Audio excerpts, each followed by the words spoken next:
the only company, semiconductor company, that is headed by somebody that was born in Indonesia. Very young company, yet, okay, when we compete, we have to compete with people that have much stronger resources, much bigger resources compared to us, much more money, much more connections.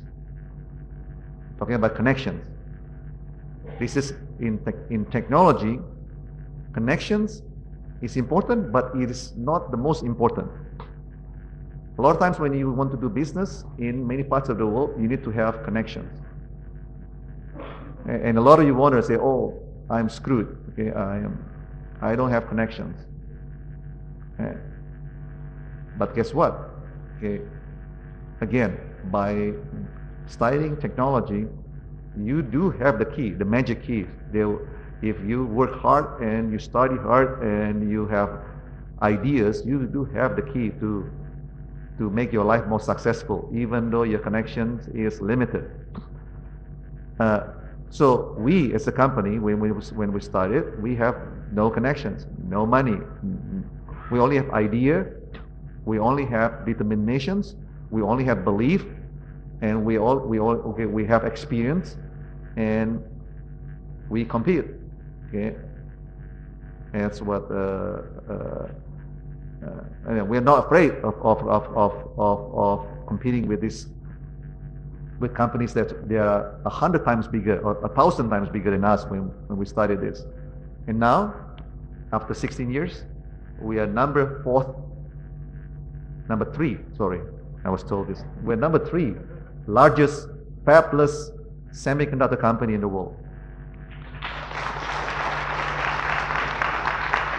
Thank you. And the biggest one was Qualcomm. It is Qualcomm. I mean, you know Qualcomm. They make CDMA. Second biggest one is Broadcom. We are the third one, Marvell. So in one us are like, wow, I never heard about this. Well, we have been pretty low key over all these years. Most of the times we just focus on developing technology. We worry about the pride or the bragging rights later. It's better to focus on continue to work hard and make things happen. So again, we look at it, say, oh, the vast majority of our people, they are engineers. 75%, 80% maybe. Even people that are running the business, engineers. Even the CFO of the company, engineer. So look at it, okay. So this is like, it's important for me you have to realize, okay, so you're doing something that is so important. Except when you talk to people, some people will tell you, so like you're doing something that boxes you to do only in the lab or in the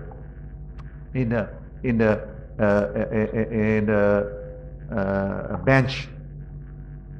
It's completely incorrect. Okay, what you do next is it's up to you. If you like to be working in the lab all the time,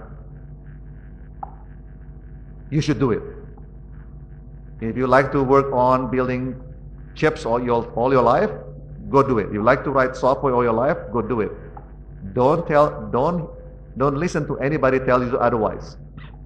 It is important for me to say this because in the world, when you really have to face the challenge in the world, it's a lot of hard work, a lot of challenges, a lot of ups and downs. Sometimes you fail, and most of the times you try and you fail. Most of the companies that got started in Silicon Valley fail. I don't know if you know this. There are hundreds of companies that started in Silicon Valley. The vast majority fail.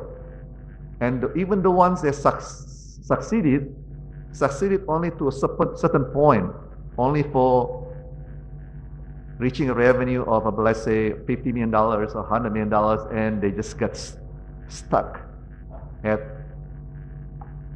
as a small company. And in the world of semiconductors, $50 million is considered a mom and pop company. Unfortunately, yeah. But they're still successful in their own way.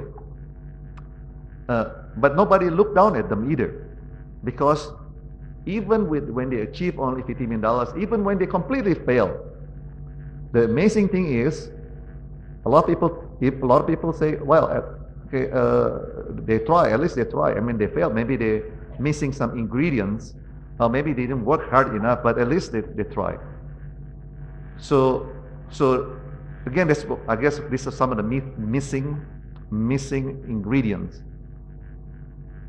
that not seen in Indonesia. A lot of our culture, okay, the way we grew up, okay, we live in an environment that we want to see instant result. We want to be able to invest, to work hard on something, and then in a year or two, we want to see the result right away. And a lot of in high technology field, sometimes the result may take 10 years, 15 years, 20 years, or never. So betting for a big return is not a norm over here. It's better to bet on smaller things that is for sure to give you reward as long as you work hard enough, or as long as you have the connections. Again, that's maybe if that's for you, that's what you do. But on the other hand, if you have higher ambitions, higher aspirations, okay, you have bigger dream. Okay, you should take the chances, the riskier chances, and shouldn't listen to anybody else. Should not be looking at your friends or your neighbors. So your neighbors are more successful because they take the shorter path first. Just when I was growing up, I was growing up not in a rich family. I had to go to school. I went to school in Canisius. I went to school on local bus, public bus. I had to wake up in the morning. Maybe the traffic's not as bad as today. Was not as bad as today, but I still have to leave school at 6 o'clock, 6:15 or so, maybe 6 o'clock. I still have to wake up at 5 o'clock to get ready, and then I have to wait in front of Krukut and the seberang Kompas, and I waited for the bus. And then most of the time, everybody wants to go to take the bus at the same time, so then it's full. And very often I have to cling on the window. So like, and then the konduktornya mau ambil duit, kita bilang nggak bisa duitnya, tak ambilin nih, tangannya di jendela semuanya. So save some money.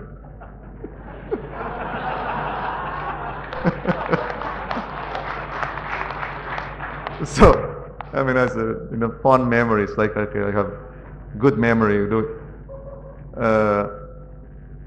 But so you see, okay, I went to Lapangan Banteng, ganti bus dari Lapangan Banteng ke Menteng, ke sekolahan, nanti ke sekolah balik.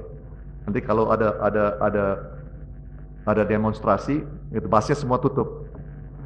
Atau bukan ada demonstrasi, ada jam 12 itu sopir bus mau makan siang. Nanti busnya nggak ada, so nggak ada bus masih tunggu 1 jam. Kadang-kala nggak mau tunggu 1 jam, jalan kaki pulang. Right? So okay, like I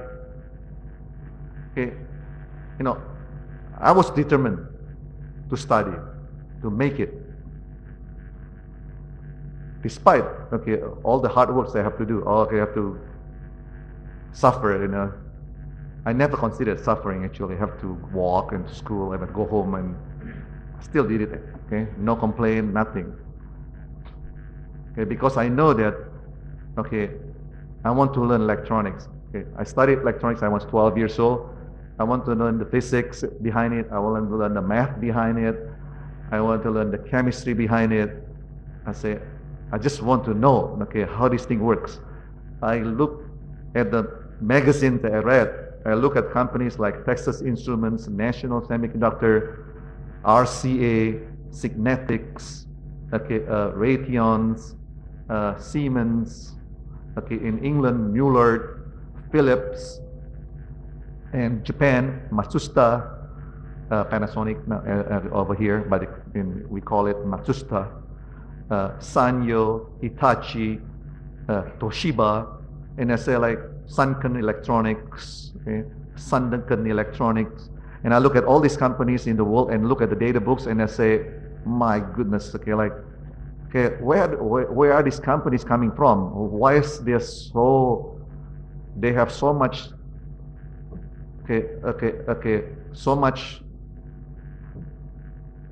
so many interesting products. Why they can, how do they develop these products? So I really wanted to learn. So I determined to finish, get my high school educations and to pursue electronics education in the US as a result of that. And that was 31 years ago. So 31 years has passed. Okay, obviously done a lot of work, so learned a lot of experience and built companies. When I look around again, look at the past, I say, wow, this is it's been an exciting journey for me. I'm sure for my wife, my brother as well. And I think these opportunities are still there for many of you. For those of you that you want to do the things that I do, of course. But even you want to do half or 1/3 or 1/5 what I have done, you probably will have done 1,000 times more than many of people that do not have the opportunity to be in university like this. So you should feel lucky, and you should you shouldn't throw away that privilege. You are the privileged class. And you are 240 million people in Indonesia. I just heard that we have 50,000 students here. 50,000 out of 250 million. I consider you are the elite. You are the one that have the opportunity, the best opportunity, the selected opportunities. Just do not waste that opportunity. Do not give up. Even after you graduate, you should not give up the things that you learn. You need to leverage what you have learned and to do continuous learning process in your life so that you can make yourself better.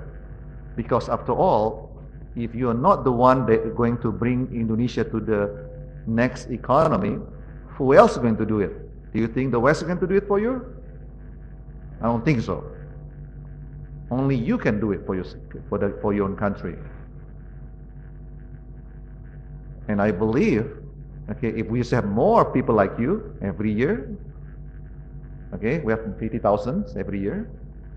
After hopefully make bigger, hopefully the government to invest more funding to build bigger universities, hire more professors, maybe for the universities. 50,000 become in 10 years, 500,000 or more, 1 million maybe. This is just from one school and then from other schools. So tens of millions. It becomes sizable force. Only, of course, if we continue to use the knowledge that you learn into building the next economy. And that doesn't necessarily mean building chips, okay? So I don't imply that. Okay, so you can work on nanotechnology, on on chemistries, on building better paint. They will pollute less. The paints, okay, that you build, they pollute less.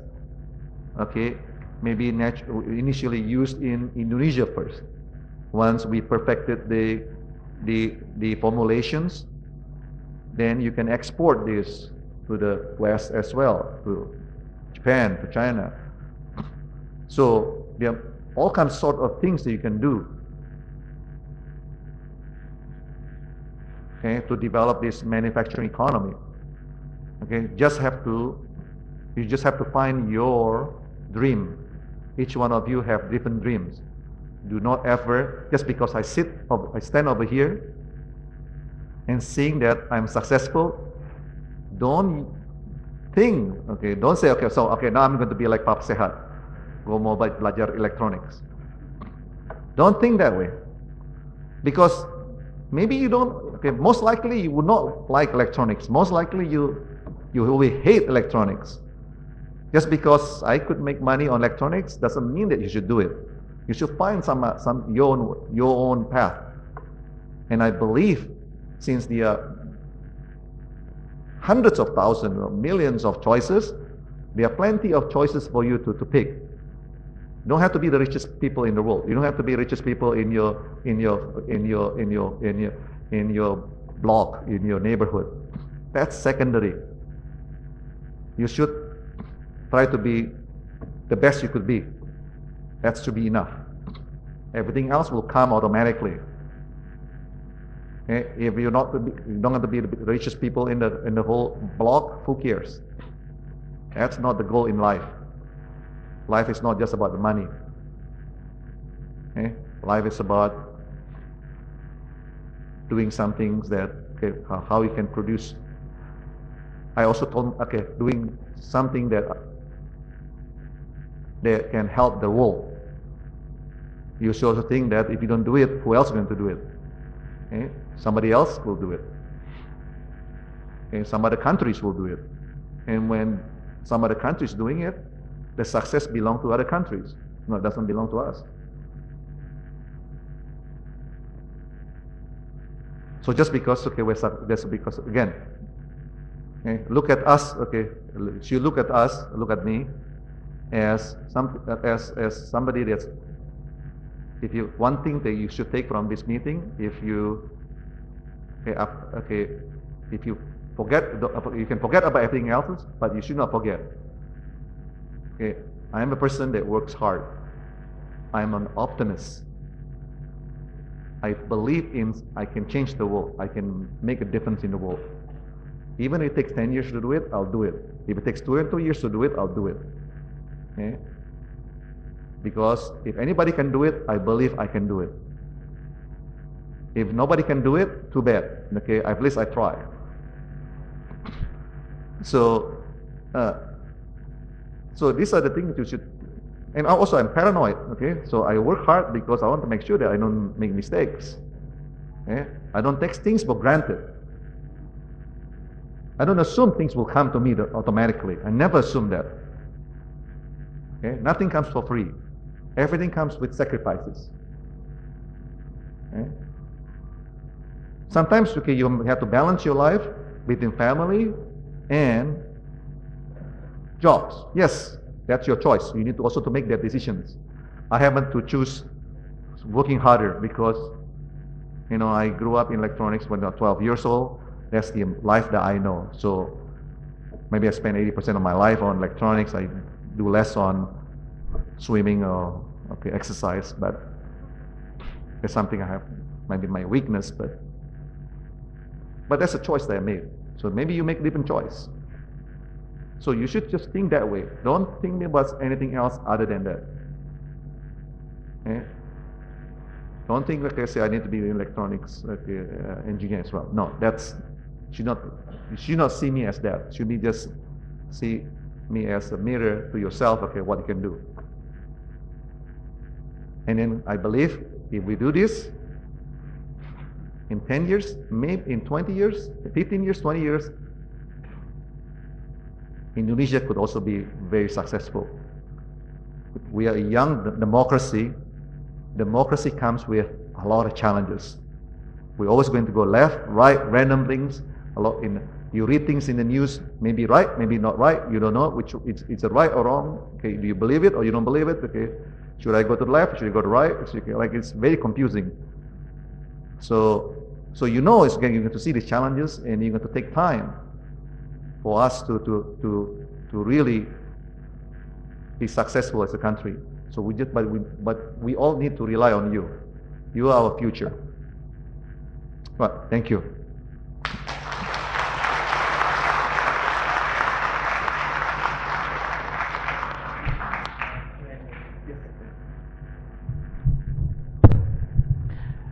Thank you very much, Pak Sehat, for this inspiring talk. And we will have time for Q&A, question and answer. And we have audience not only in this room, but also people are relaying this from other university. But I will start first to give the opportunity to the audience in this room. For the first round, I will take 3 persons for the questions or remark. Please raise your hand and state clearly your name, and you have to come forward to the microphone, which is already set over there. Okay, I have one student from there, and okay, I have one here with batik, and okay, that's you on the right. Now, okay, so can you start move to the front? Okay, that's you, and then Bapak yang pakai batik. We can address your question in bahasa if you like. Of course, Pak Sehat will understand.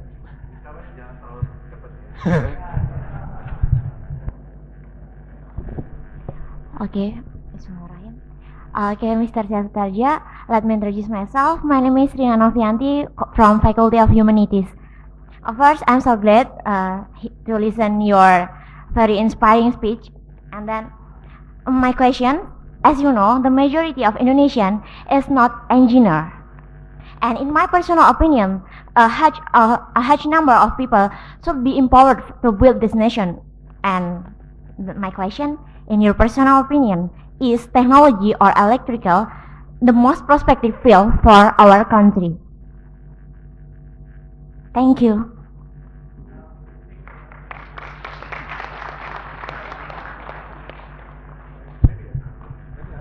Oh, okay. Before I forget about the questions. So, let me give a factual. The size of the electronic industry is about 200 plus, slightly more than 200 to 250 billion dollars. I'm sorry, the semiconductors industry, 200 to 250 billion dollars. I don't have the exact number. So Marvell, we are about $3.5 billion revenue. So it was slightly about approximately about 1.5% of the market. So it sounds like a lot of number, but the world, many countries have economies of the size of multi-trillion dollars, and I'm talking about the size of the whole world. It's less than 250 billion dollars. So clearly, electronics industry is not the only opportunities for people to make money. There are other industries that people can, there may be even bigger opportunities. Electronics happens to be one of the least capital, the requirement to enter the business used to be is the least amount of money. We started, Marvell started with in 1995, and over about 3-4 years we raised $18 million to build the company. But today, if we want to build the same company, starting from now, we may have to raise about 200 to 300, maybe even $400 million to start the company. So the electronics industry is becoming very, very costly to get into. Now, however, there are still a lot of opportunity to invent things.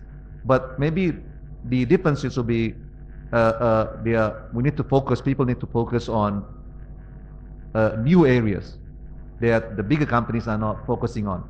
So, and those areas still requires very little money to enter.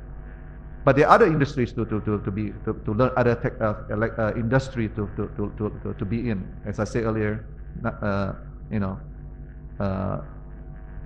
nanoparticles, web nanotechnologies, and biology. There are other things. Again, as I said, I told this to my son. Okay, there are so many other fields, but he knows that there's still a lot of futures in electronics. That's why I still want to learn electronics. Thank you. Now, the next.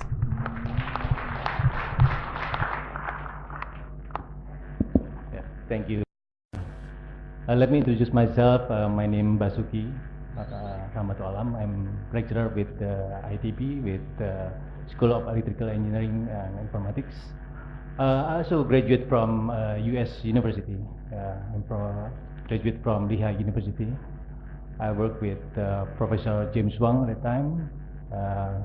Now you know there's Nelson Tansu also built a laboratory there, Center of Optical Technologies. I first made an integrated circuit by myself when I did my PhD there, because I have to finance my PhD tuition and allowance, living allowance, and I funded by the at the time from at the time it's DARPA projects. But beside the research topic at the time is in heterojunction bipolar transistor, also asked by Professor Wang to make a monolithic microwave IC on gallium arsenide substrates. And at the time, as I realized, the first gallium arsenide MOSFET at Lehigh, and after that, I asked further to realize and transmit receive switch or mimic switch on first is on gallium arsenide FET substrate, later on pseudo HEM, electromobility transistor. I did just for 1.5 years. I realized if not, I have to go back without a degree. And I succeeded at the time. And, but later, after I spent 2 years as a visiting professor, visiting scientist, sorry, at compound semiconductor, display research laboratory. Could you speed up a bit? The main question. I asked by ITV to go back, and I went back to to develop the inter-university center on microelectronics at ITB. The thing is, your difference, is admire me. You can jump into the business of electronics. I think it's hard to think after graduate. It's very calculative steps to do it. What is the biggest capital for you? Is that your experience when you have to pay for the bus when you live in Jakarta, or you get from Berkeley like a business on microelectronics, or from the network? Maybe you can tell more longer. Sure. I think I understand the question. So it's a lot of things you mentioned about. So some of the things you mentioned about, let's say like you work on gallium arsenide, and if you look, I mean, for those of you knows, the semiconductor, they have several types semiconductor material. So gallium arsenide is one, and then but the things that you see most of the time is called silicon. So people have spent a lot of effort looking at gallium arsenide, thinking that gallium arsenide is the future. Today, as I'm starting to realize, it's hard to go against the